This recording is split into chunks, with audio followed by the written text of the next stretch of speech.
we just launched the book. We're so excited. Okay, very quickly.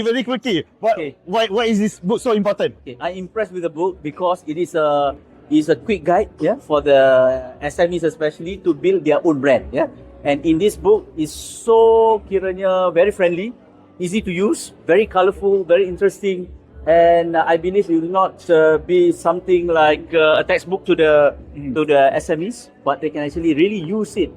We have like a checklist how to build the brand, as well as all the other so-called examples of a good branding, as well as how to build up the brand persona, brand identity, as well as brand positioning. So I'm glad we have this. Okay. And I would like to thank to the one who actually we really kiranya bekerjasama, collaborate with Brand Geek, Thank you. in this book. So hopefully it will be something like SMEs will really appreciate it. Yep.